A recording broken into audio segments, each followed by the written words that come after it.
Good afternoon, everybody, and welcome to the launch of the Renewable Hydrogen Coalition. My name's Laura Shields. I'm the Managing Director of Red Thread Communications, and I will be your moderator for the next hour. The coalition is the brainchild of Wind Europe and Solar Power Europe with the support of Breakthrough Energy, and it's here to create a new platform in the European policy space. Their modest goal is nothing less than for Europe to become the world leader in renewable hydrogen. But for Europe to lead in this transformative technology, the coalition wants to give a voice to the innovators, entrepreneurs, investors, and corporate leaders developing the solutions and business models for the future. And as we all know, it's all too often for policymakers in Brussels to find that it's difficult to talk to the people who operate at the frontier of new climate technologies. So the Renewable Hydrogen Coalition wants to give these doers the visibility they deserve in policymaking. The coalition also states that it's open for those to join who want to push the boundaries of innovation, who want to build the business models of the future, and who want to actively build the net zero economy for tomorrow. These are big words, so we'll try to find out today what actually it all means and what it means to be the world leader in renewable hydrogen, and to learn more about the concrete plans of the coalition. But before we do that, I would first like to introduce our keynote speaker, the Commissioner for Energy, Kadri Simpson. Thank you for joining us, Commissioner.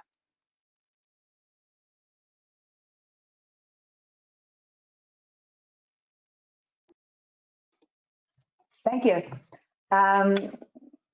Ladies and gentlemen, good afternoon. And this is a great week for hydrogen in Europe. Actually, it is the first European Hydrogen Week launched by the Fuel Cell and the Hydrogen Joint Undertaking. And I can say that policy and business attention on hydrogen has been already very high this year, but this week it is even higher. So you couldn't have picked the better moment for launching the Renewable Hydrogen Coalition, and I'm pleased to take part of it. This first year of the Commission's mandate has been the year of strategies. Since President von der Leyen launched the vision of a European Green Deal and for Europe to become the first climate neutral continent, we have been working intensively to translate this vision into concrete actions.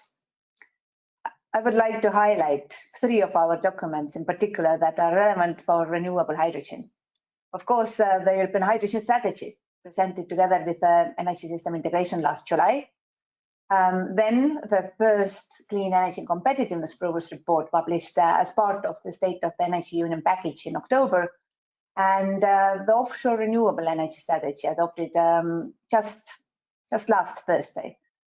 Each of these reports brings an important piece of the puzzle, not just for a profound transformation of our energy system, but also our economy. And in order to manage this transformation effectively and efficiently, we will need a more integrated energy system, one that harnesses the synergies across energy sectors, that is largely based on renewables, and that doesn't waste energy. With today's technologies alone, we won't manage to get there. New technologies, and in particular hydrogen, will play a key role. And indeed, we expect renewable hydrogen to become an energy carrier in its own right. For this to happen, there are a number of steps we must take. First, we need to scale up the production and the demand for renewable hydrogen at the same time. An obvious starting point is replacing the existing current fossil hydrogen in chemical industry. And just last week, I participated in the Spanish Green Hydrogen Day, a country that could become the first to base its ammonia production entirely on renewable hydrogen. Then we should foster hydrogen use in industry and areas of transport where emissions are difficult to abate and where electrification is no solution. And today's research and demonstration projects in steel making are very promising and should be scaled up rapidly. Heavy-duty transport, shipping and aviation are further promising avenues. And of course, this will only work if we have both a sufficient demand for such green products and renewable hydrogen at a cost-competitive price. Right now, this is not the case, but with further industrialization of the production process of electrolyzers. And by scaling up capacities, we expect that renewable hydrogen will outcompete its fossil alternatives by 2030, perhaps even earlier. So that's why in our hydrogen strategy, we have put forward ambitious targets to install 6 gigawatts of electrolyzers by 2024 and 40 gigawatts by 2030. So producing up to 10 million tons of renewable hydrogen. And to facilitate this scale up and to breach the cost gap between green products and their traditional competitors, we will pilot a carbon contracts for difference scheme. And this brings me to the second document I wanted to highlight, the report on the competitiveness of the clean energy sector. This report has clearly shown that the sector creates more jobs and add more to growth than the traditional energy sector. The value added of the clean energy sector is bigger than that of the fossil fuel sector. The growth in the cross value added of renewable energy production is also far outpacing the rest of the economy. The labor productivity of the EU has also improved significantly in the clean energy sector, especially in the renewable energy production sector. And I think these trends clearly show that renewable energy, but also hydrogen especially, is of huge support in recovery. The EU's long-term budget, together with the recovery plan, Next Generation EU, will be the largest stimulus package ever financed through the EU budget. With its 1.8 trillion euro, it will help us build back better towards a greener, more digital and more resilient European Union. The Recovery and Resilience Facility with 672.5 billion euros is by far the biggest element of, and 37% of it, that is almost 250 billion euros, will need to go to support the green transition in the coming years. And to facilitate member states' plans in this direction, we have proposed a Power Up flagship initiative to promote renewable energy, and with this also renewable hydrogen projects. It is of course member states' choice, but I can say that we have seen several member states' draft plans mentioning these kinds of investments. And under the Refuel and Recharge flagship, we also expect investments also into the hydrogen refueling stations. Of course, to produce renewable hydrogen with electrolyzers, we will need also massive amounts of renewable electricity. Offshore energy and wind in particular can give us the push we need. We have set our sights on 300 gigawatts of offshore wind and 40 gigawatts of ocean energies across the EU by 2050. And already by 2030, we want to increase offshore wind capacity at least 5 times to 60 gigawatts and produce at least 1 gigawatt of ocean energy. We are all well positioned to get there. The EU is the global technological leader both in offshore wind and ocean energies. In 2018, our share of global offshore turbine exports was 47%, and 8 out of the top 10 global exporters were EU countries. All the world's ocean energy projects currently use EU technology. But the offshore wind provides a great example also from another perspective, because there has been no other energy technology that has gone from an idea to maturity as rapidly as offshore wind. The fact that some new installations are now cheaper than fossil fuel-based energy generation is very telling. And with the right policy support, we should repeat this amazing success now for renewable hydrogen. And we are well placed to do so. After this first year of strategies, we are putting in place the right policy and regulatory frameworks for green hydrogen. And we are finalizing our proposal to revise the framework for trans-European energy infrastructures. As announced in the hydrogen strategy, this will be the occasion to get started on planning and future development of hydrogen pipeline infrastructure.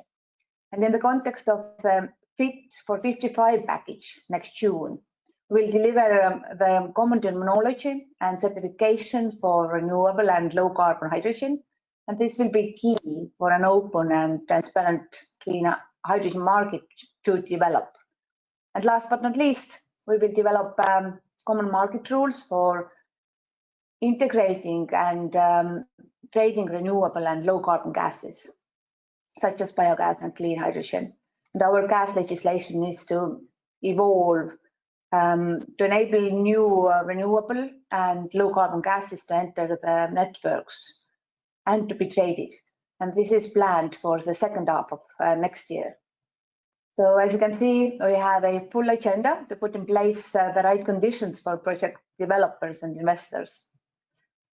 Ladies and gentlemen, initiatives like the Renewable Hydrogen Coalition are important pioneers supporting EU leadership in renewable hydrogen. And this coalition will usefully complement the current European hydrogen landscape, the European Clean Hydrogen Alliance and European Green Hydrogen Acceleration Center with EIT InnoEnergy. We have always said that renewable hydrogen brings the biggest benefits. Not only it has the biggest decarbonization potential, it also helps managing the increasingly renewable space electricity system, providing flexibility and storage. The coalition fully embraces this idea, building on a strong alliance gathering Wind Europe, Solar Power Europe, and Breakthrough Energy. With this unique setting and out-of-the-box thinking, you will be able to develop concrete solutions and projects, but also boost innovation and new technologies. And this is exactly what we need for EU industrial leadership and for our goals to reduce greenhouse gas emissions by 55% until 2030 and to achieve climate neutrality by 2050. Thank you.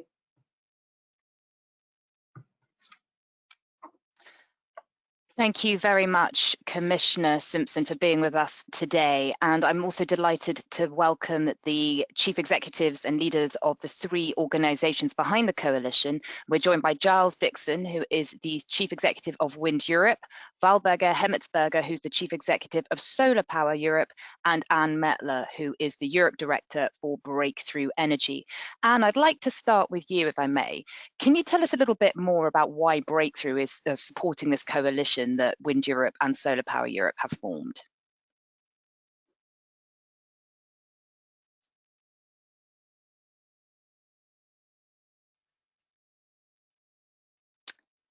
Hello? I think you're still on mute.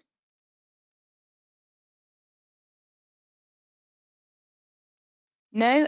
Anne, are you there? Can you all hear me? You can hear me. Okay, yes, Anne, I cannot hear you. Okay, so Anne, is it you? Have we got you now? No, okay, and I think we're maybe having some technical problems reaching Anne, so we'll start with Giles instead, and we'll come back to Anne when the mic issue is resolved. So Giles, can you tell us a little bit more about how you see renewable hydrogen contributing to delivering climate neutrality? What is the specific place that it serves? Thank you very much, Laura, and good afternoon, ladies and gentlemen. Good afternoon in particular to you, Commissioner, and thank you very much indeed for your very thoughtful remarks. Our starting point is this. We've done quite a good job getting renewables into electricity in Europe. They're now around 40% of all of the electricity we consume. But electricity is still less than 1/4 of all of the energy that we consume in Europe. And the other 3/4 are mostly fossil. It's the petrol that we put in our cars. It's our gas boilers at home. It's the fossil fuels that are powering our shipping and aviation. And we've got to do something about all of that if we're going to decarbonize the energy system. It's crucial that we increase the rate of electrification of the energy system. In Wind Europe, we think we can get it up from less than 1/4 to over 60% of energy consumption by 2030.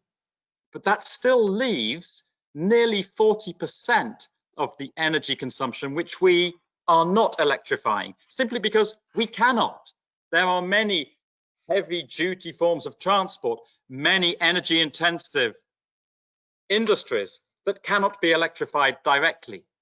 So we need to do it with renewable hydrogen, convert the renewable electricity via electrolysis into renewable hydrogen and use that renewable hydrogen to decarbonize heavy industrial processes, heavy duty transport. Now, the Commission tells us that hydrogen can be 16% of total energy consumption by 2050.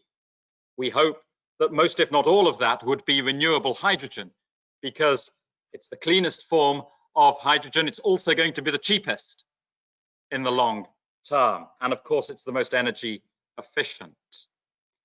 But that still leaves another 20% or so to decarbonize of the energy system, and we're not quite sure how we're going to do that. Maybe renewable hydrogen will play a bigger role in the energy system than 16% of total energy consumption. But let me close by reassuring everybody about costs. Today, yes, renewable hydrogen is more expensive than other forms of hydrogen. It's between 4 and 8 euros per kilogram of hydrogen. But the costs will come down, and they'll come down first because the costs of renewables are continuing to fall, and second, because the costs of electrolysis are going to fall. And provided we can exempt renewable hydrogen from paying grid fees and charges, we are confident we can get the costs of hydrogen from offshore wind down to around 2 euros a kilogram by 2030 at the latest. Thank you. Thank you, Giles. And I'm going to now turn to Valberger. So, Valberger, can you tell me how you see this fitting in with the need for Europe to electrify its energy system?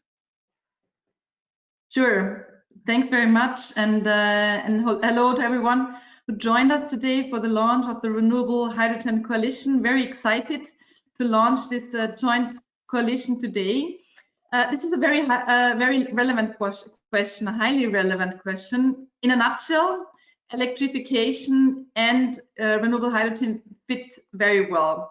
As Giles already said, electrification should indeed be the first choice, undisputed. This is also what the European Commission in its 2050 scenarios points at, where the European Commission is envisaging some 65% of electrification by 2050. We at Solar Power Europe see even higher figures amounting to up to 85%. So electrification will play a major role, but indeed there are sectors which cannot be electrified. And what we are showing in our 100% Renewable Europe study, which we issued in May this year, is that renewable hydrogen will be, by 2050, the second most important energy carrier after direct electrification.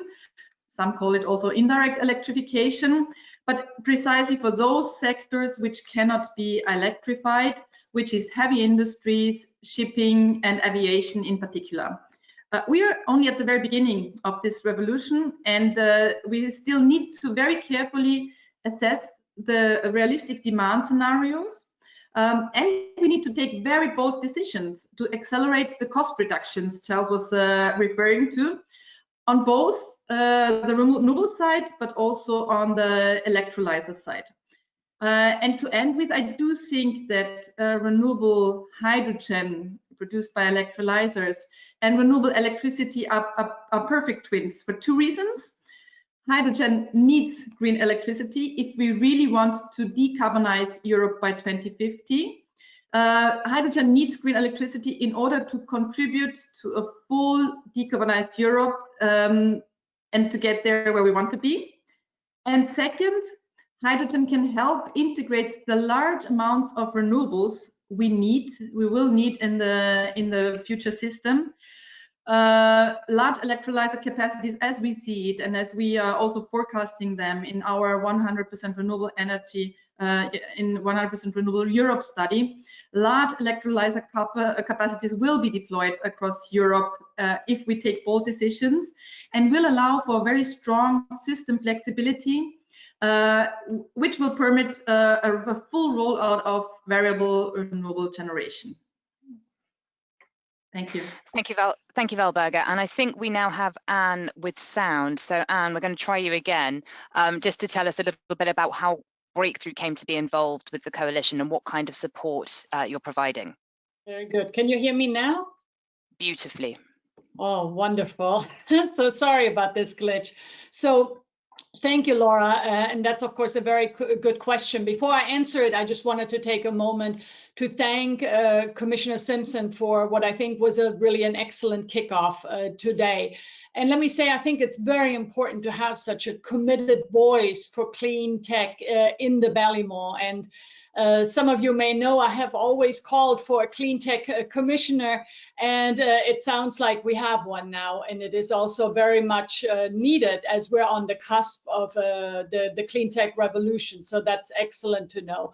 But now let me turn to the question on why Breakthrough Energy is supporting the Renewable Hydrogen Coalition. So as an organization, we really firmly believe that it's people, that it's individuals who make all of the difference. So perhaps if we don't only speak about innovation, entrepreneurship, and technology, but also really focus on innovators, entrepreneurs, and technologists, then we can actually get better results. And I say that really with the benefit of hindsight of what I have lived through as a very close observer of the previous technology revolution, which was, of course, or is the digital technology revolution. And let me say that it wasn't for lack of targets or strategies or even funding that Europe didn't succeed here. And it also wasn't really for lack of interest or lack of ambition either. But I think it was to a very large extent because we on the public policy side, we too rarely spoke to the very people who were really driving digital tech and who were at the cutting edge of new and emerging technologies, and those who really embraced disruptive innovation in a way that very few economic incumbents did. And as this next technology revolution, the clean tech revolution, unfolds, we felt that we really wanted to be sure that we don't wait for those who are at the cutting edge to come knocking at our door here in Brussels, but that we really scout for them and we look for them and that we learn from them, and we want to be useful and also explain the importance of public policy to them. And to be clear, the people that we're talking about here, the innovators, the entrepreneurs, the technologies, and those who really operate at the frontier of these new technologies, they are very difficult to find. And they're even more difficult to engage. And they don't have time for long stakeholder meetings or the many conferences. But that's why we need them in our discourse all the more. So we want to signal through this Renewable Hydrogen Coalition that we're prepared to really make an extra effort to build a dynamic platform for all those who really want to push the boundaries of innovation and who want to build the business models of the future and who want to actively build the net zero economy of tomorrow. And the coalition will therefore not work like an association with membership fees and with working groups. There will be an impact hub bringing together entrepreneurs, CEOs of corporations, researchers, and investors a few times a year in innovative formats to share their views on what needs to be done for Europe to become a world leader in renewable hydrogen, because this is the goal that we have set ourselves. And we want the coalition to also be an intelligence and really sort of content hub to bring evidence to the policy debate like we're doing today with the excellent white paper that Material Economics produced and that will be introduced here in a few moments. And Wind Europe and Solar Power Europe have shown that they are the right partners to lead this coalition. Their campaign ahead of the EU hydrogen strategy in July has really shifted the needle, I think, in favor of renewable hydrogen.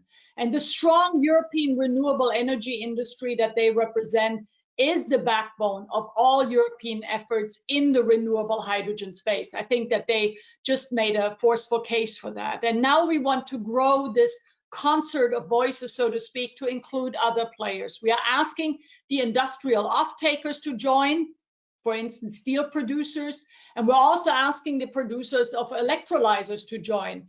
And we will make an extra effort to look for the young and innovative firms that so often simply don't have a voice in the public discourse.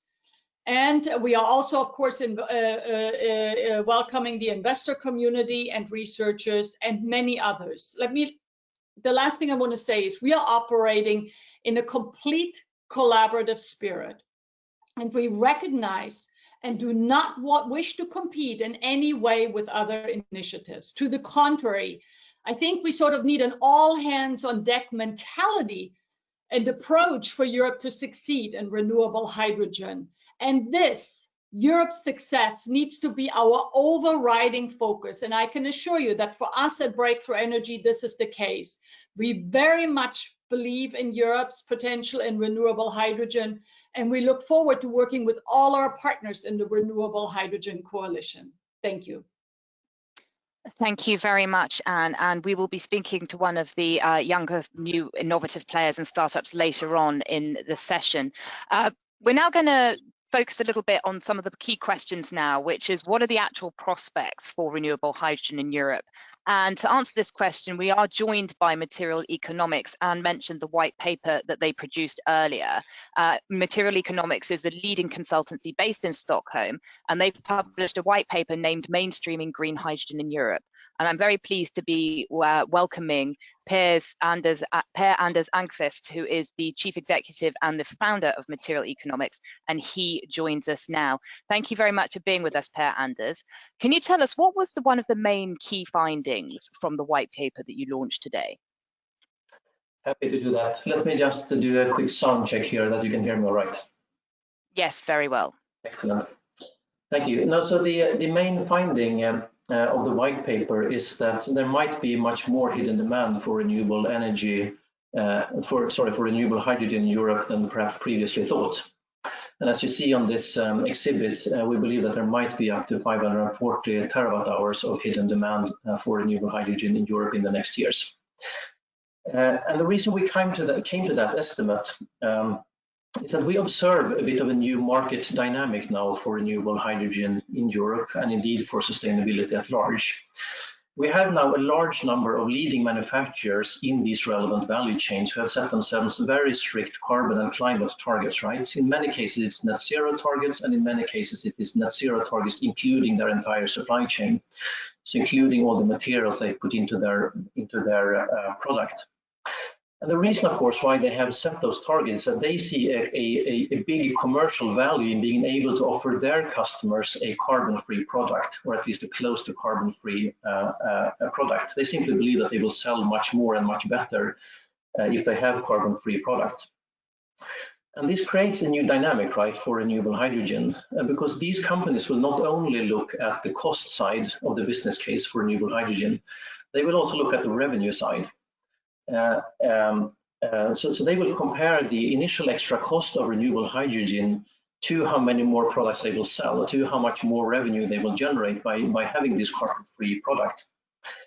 So if I take a car manufacturer as an example, right, if they consider shifting to green steel in their vehicles, they will not only look at the initial extra cost for that green steel, they will compare that to the value for them of being able to offer a completely carbon-free car, right? How much more sales will that generate? How many more green niches will they be able to serve?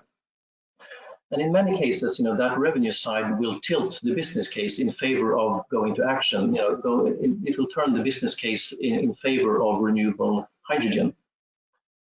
And we see that market dynamic now playing out in quite a few of the large relevant sector, right? It has already been mentioned this afternoon that it's playing out in green steel. It's starting to play out in fertilizer, in transportation fuels, and in other of the large relevant value chains here. So that's probably the key message.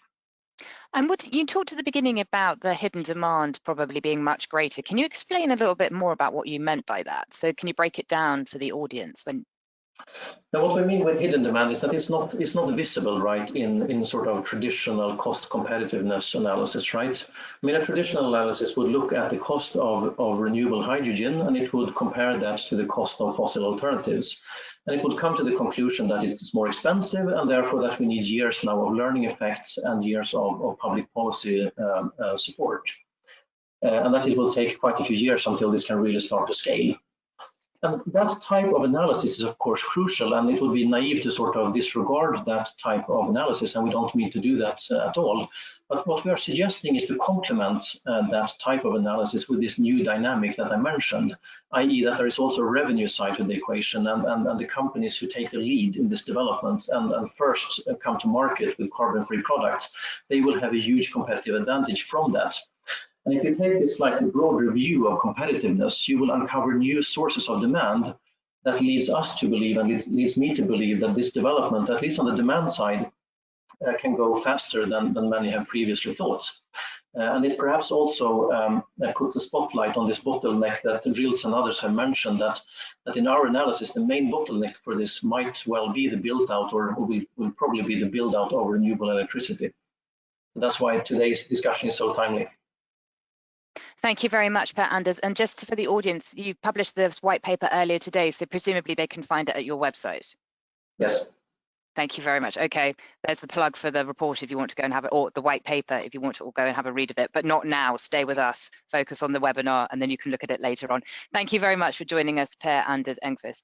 Okay, so back to our CEOs now. So Valberga, tell me, the idea of this coalition is to position Europe as a global leader in renewable hydrogen. And so it's very much about industrial policy and industrial policy leadership. With this in mind, what are Europe's existing assets to help achieve that? Just unmuting myself. I hope you can hear me now. Yes, very well. Perfect.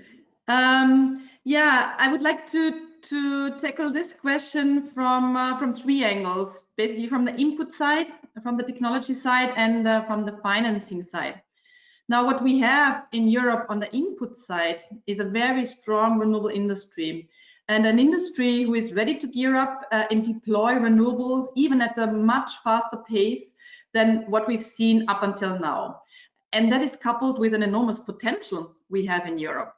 So our 100% renewables Europe study, and I'm again referring to that study, shows that the potential is huge for renewables in Europe, more than 17,000 terawatt hours. So I repeat, 17,000 terawatt hours could be produced by wind and solar by 2050. And that would also come at the least cost. So that's our strength on the input side.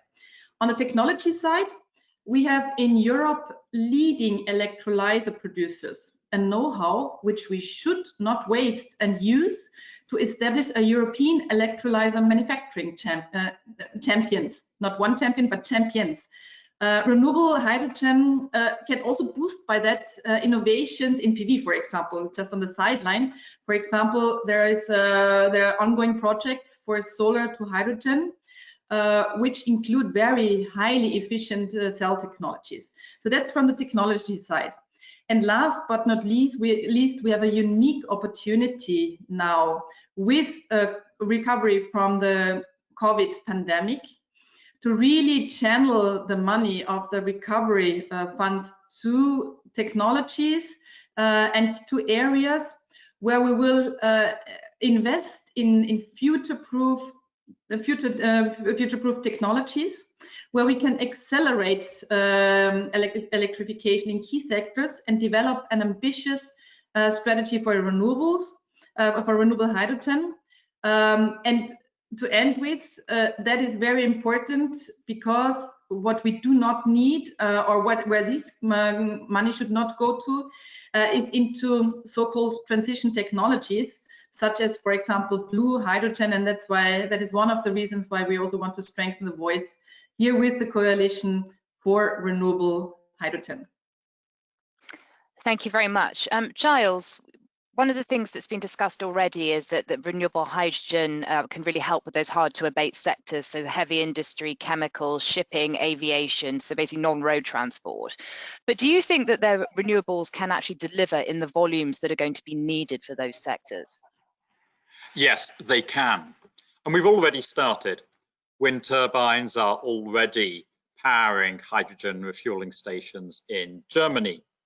We are developing also in Germany a project in Lower Saxony, which will take renewable hydrogen 130 kilometers in a fully converted natural gas pipeline from Lower Saxony to the Ruhr, where it will feed a BP refinery and a chemical works of Evonik, and that will be operational by 2023. On offshore wind, this year's Dutch government offshore wind auction was won by a consortium of Shell and Eneco, which said to the Dutch government, yes, we'll build this offshore wind farm at low cost, and we commit to dedicating a significant share of the production to renewable hydrogen, including for the powering of a Shell refinery in the Netherlands. So we can do this, and we know crucially that the volumes of renewables are going to grow massively over the next 30 years. The Commissioner told us earlier about the expansion of offshore wind in Europe. It's 12 gigawatts in EU27 today. It will be 300 gigawatts by 2050. The expansion of onshore wind is actually even greater than the expansion of offshore wind in gigawatt terms. According to the EU's figures, Europe as a whole should go from having 170 gigawatts of onshore wind today to 750 gigawatts by 2050. So renewables are going to dominate electricity generation. They will be getting very heavily into the rest of energy consumption as well. So yes, we can do this. It's very cheap. It's very affordable. We have the technology. We can do it. Thank you very much, Giles. And Anne, the Commissioner at the beginning mentioned the European Green Hydrogen Acceleration Centre, and there was a lot of focus on that from the media when it was first launched. Breakthrough supports the centre, and can you explain to us how it links to the Renewable Hydrogen Coalition? Like, what are you trying to achieve by supporting and linking these two projects?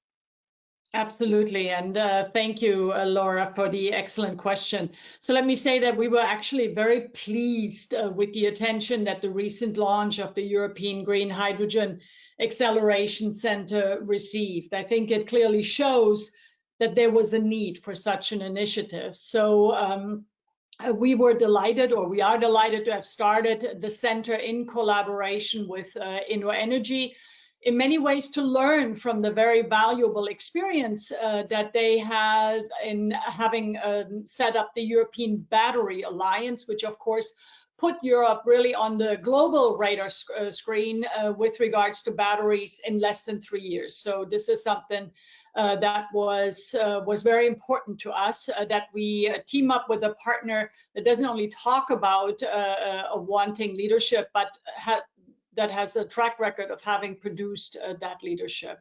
And in a nutshell, I think you can think of the center, the Acceleration Center, as a project initiator and project expediter. The overarching focus is really on sort of creating a pipeline of pioneering large-scale project and work towards a €100 billion a year green hydrogen economy by 2025. So to that end, the work of the center is very operational. There's no politics here. It's very operational and focused on the real economy. And it will try to match projects with investors and also promote sort of a new generation of public-private partnerships. And I, of course, know these are very big goals. But going back to the European Battery Alliance, it has really shown that this value chain approach that brings all the various actors across the value chain together around projects is very valuable. And we believe that this approach can now also apply to the renewable hydrogen sector as well. And while the center will work on accelerating startups and industrial projects, the coalition, of course, will be a sort of platform to bring the various actors together to share stories, experiences of entrepreneurs with the public, and also to really bring these new voices to policy discussions and provide an evidence base, which is equally important. So the Acceleration Center and the Renewable Hydrogen Coalition are actually quite different, but I think also very mutually reinforcing. And I want to reiterate again that we helped get both of these projects off the ground because we believe that they are necessary and they do not yet exist. And to be clear, we are not in competition with anyone or anything. We are all about collaboration, and we are also very good-spirited in nature. The only objective is really to help Europe turn sort of bold and laudable initiatives into reality. We know that this has been a persistent challenge.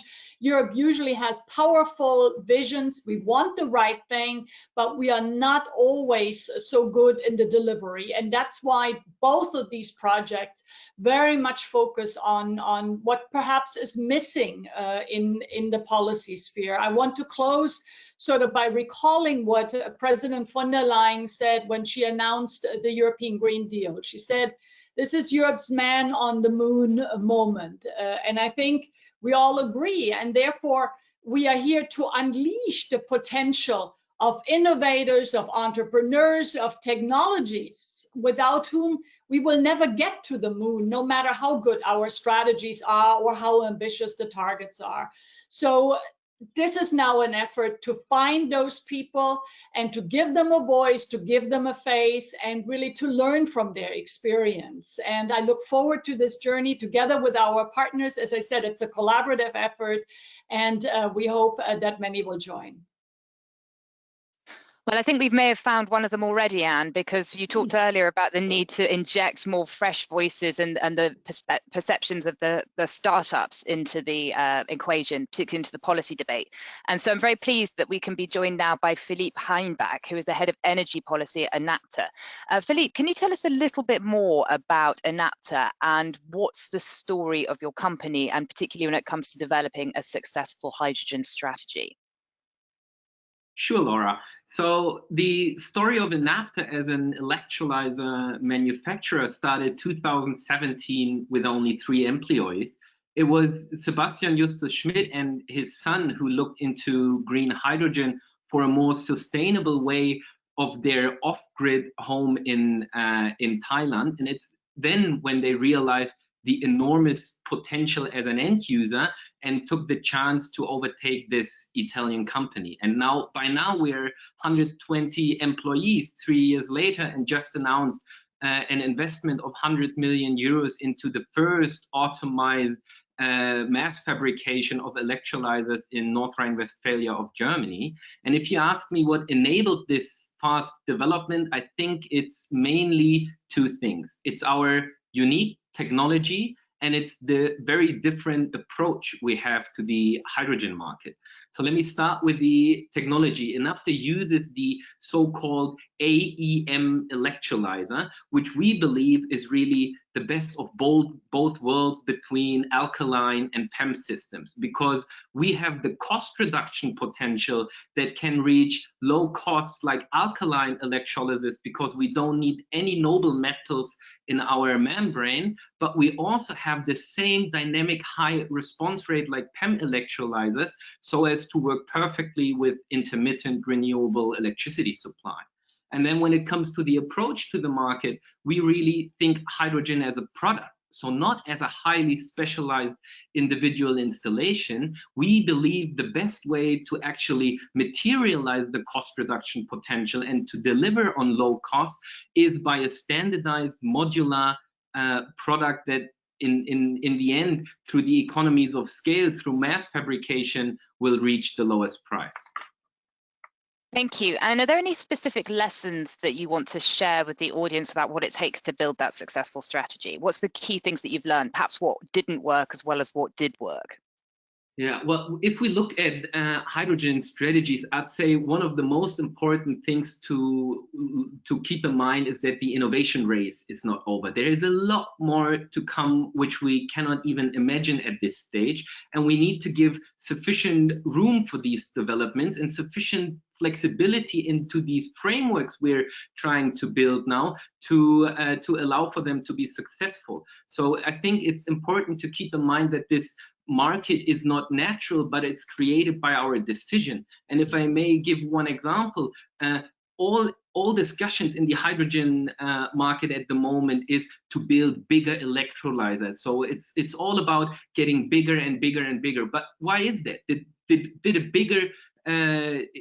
bigger installation make solar power cheap, or did it make the computer cheap? No, I don't think so. So I think what made these products cheap in the end was that they are standardized products that can be mass fabricated, and the upscaling approach is more one of upnumbering. But for example, in the hydrogen market, this is not foreseen at the moment, but this is really the route we want to go down with Enapter. And a second insight might be to view hydrogen from the demand side. I mean, I think we all agree on the great potential of renewable hydrogen, but the big question is, how do we deliver actually on this potential? How do we get it into the market? And at Enapter, we have a pretty simple view to it. Hydrogen and green hydrogen will become successful if we have a good price. Now, when it comes to the investment costs and to the capex costs, this is our responsibility. So there we have to deliver as an electrolyzer manufacturer, but this will not determine the renewable hydrogen costs in the end. So there's also the operation cost, the cost of renewable electricity we need to do there as an input, and this is something we don't have any influence on as the manufacturer ourselves. So I would always recommend to keep a strong eye on this as well. Thank you very much. And finally, slightly leading question here. What's the value of the Renewable Hydrogen Coalition to companies like Enapter? And are you going to join? No pressure. Yeah, so let me start with the second question. This is no question for us. Of course, we will join the coalition because we think it's very beneficial to us, and I can give you numerous examples why that is. On the first, let me start with disruptive technologies have specific needs. For example, the regulatory framework is not ready for a technology like ours because it does simply not foresee electrolyzers that are modular products like a microwave, but only things of electrolyzers as a highly specialized large industrial installation. So this means we're subject to overly burdensome permitting processes, which does not reflect the low entry barrier we actually could deliver with our product. Or another example, when we look at the existing support mechanism, let's go to the Green Deal call for demonstrating the first 100 megawatt electrolyzer. So it's for us, we're excluded from the very outset to apply for these kind of support because it has expected impacts that relate to the efficiency gains and to the cost reductions of alkaline or PEM electrolysis. So with our AEM technology, we're simply not foreseen to apply to these. And we, as a startup, we don't have the capacity to maintain direct links into the commission to discuss these things. But I think their advocacy, like the coalition will offer, can help us greatly. Thank you very much, Philippe. It was really useful to have you here, and welcome to the coalition. So we've actually got some questions that have come in from the audience now. And if you're in the audience and you'd like to ask a question, then you can do so at the button that's at the sort of bottom of the right, if that's where your control panel is situated. So Valberga, I'm going to ask you the first question. Somebody in the audience who shall remain unnamed, not for any specific reason, asks, are state aid measures needed to bring down the operational costs of renewable hydrogen to make it competitive by 2030? So Valberga, that's a question for you about state aid. So first of all, I would like to say that renewable electricity is already cost competitive. So what we're looking at is that solar and wind, the two renewable technologies, have the lowest LCOE, and we are by far outcompeting any other fossil fuel technologies. Having said that, and maybe to add to that, we have just recently seen the world's lowest bid for a large-scale PV project at 1.1 cent per kilowatt hour, and that was in Portugal. So that's really very low prices. Having said that, the renewable industry, has different segments and not just huge utility scale projects. So I do think that further support is necessary, and is also to the benefit of European citizens, because such a system at the end, and I'm again citing our 100% Renewable Europe study, would come at much less costs than just continuing the pathway with subsidies also into fossil fuels we have today. So according to our calculations, we would end up with a system which would cost us 6% less if we go 100% renewable than continuing the current pathway. Thank you very much. Giles, question for you now. Are you going to work with the European Commission's hydrogen Is it the Hydrogen Alliance from the European Commission? I am just checking that I've got the right name for it. Yes. Are you going to work with the European Commission's Hydrogen Alliance? Because I know there's various ones out there.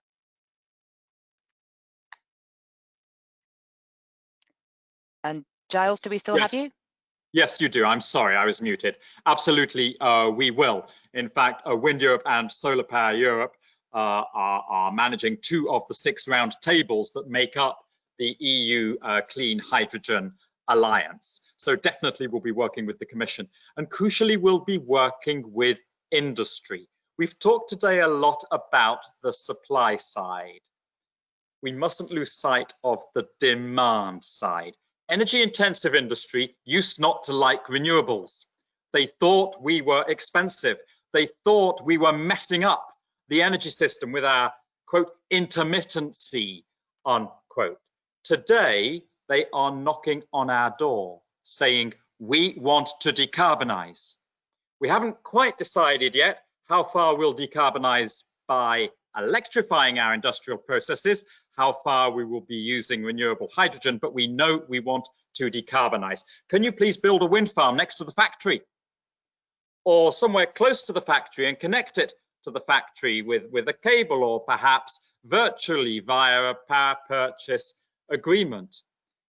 The drive is coming as much from the demand side as it is from the supply side. Now, we need to work with these industries, and Solar Power Europe and Wind Europe, we work very actively on corporate renewable PPAs. They have a big place in electricity consumption. They will have a big place also in renewable hydrogen consumption. Governments need to be doing the right thing here to remove barriers to PPAs, but we're confident that this will happen. Thank you. Philippe, I saw you nodding away there when Giles talked about the demand side and also the kind of shift in mindset from a lot of the heavy industries. Do you have anything that you'd like to add to that? No, just to second him that this is spot on. We have to think about who's using it and how do we make green hydrogen attractive. And the ultimate goal is to replace fossil fuels. So we need to build a road that makes the renewable hydrogen competitive. So we have to focus on how to get it cheap. And so this will lead to a situation where it's attractive to the off-takers. Thank you very much. Anne, question for you. What do you want from the recovery plan, assuming there is one? Well, I want to make sure that a sizable amount will go to the development of future technologies. So I find it very laudable that 30% are earmarked for climate objectives.